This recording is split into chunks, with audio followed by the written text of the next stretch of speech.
Welcome back, everyone. And if you're new here, I'm Monica Bazemore, and thank you for stopping by. First, my favorite way to reuse a candle is to freeze it, so you can do that overnight.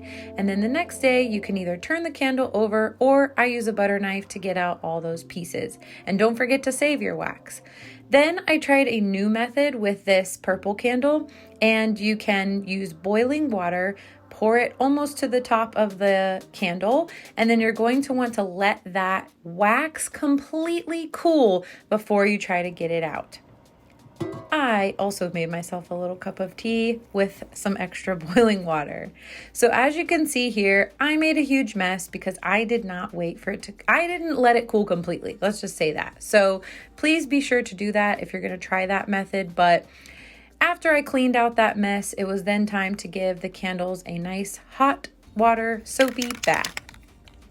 Then I worked on spraying one of the lids, so I use this champagne bronze color to get that going. And then while that lid is drying, we're going to be working on decorating, or basically redoing and reusing these candles. So reimagining them. And this is a pretty popular trend with glass, and I think you can use other materials too, but we're going to make this appear like stone. So you're going to use some paint. I chose acrylic. I know you can also choose chalk, and some baking soda, and you want 1-to-1 parts.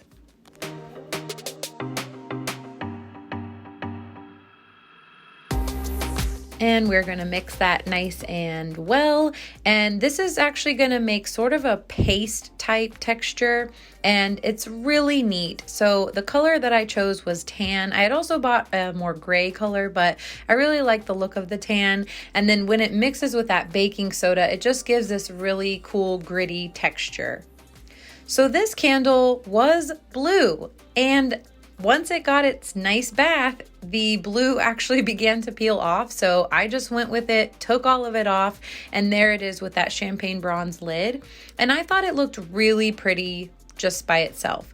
But my husband had purchased these little kind of decorative stones, and I thought just adding another little touch to this would look really neat, and I'm really happy with the way it turned out. Then we have our black candle, which I really like the way this looked by itself as well. But for the purpose of this video, but also too, as I looked at it longer and longer, I was like, okay, it needs a little more spice. So I had some extra twine hanging around, and honestly, most of these things I just kind of had. So this was a perfect little thing that I could use to add a decorative touch to this black candle, and I'm really happy with the way this one turned out as well, because I just loved all the neutrals that I had going on with these, but yet they each kind of had something special and different to them.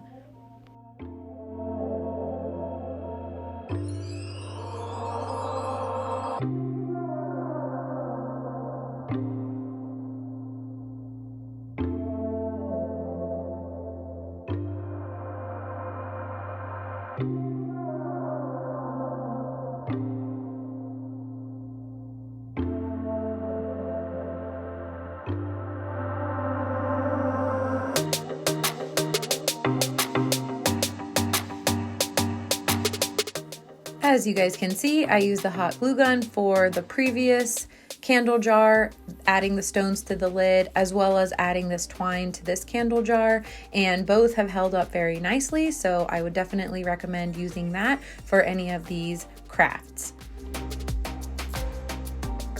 Lastly, we have a surprise item, and this is a baby food jar glass. So I spray painted the lid rose gold. I also had this little peacock pin laying around because it's a little decorative piece that fell off a frame that I purchased many years ago, and I've always thought it was so pretty, and it added the best decorative touch to this little glass jar. I hope you guys enjoyed getting some inspiration for upcycling your old candle jars, or really any jars for that matter. Comment down below which one is your favorite.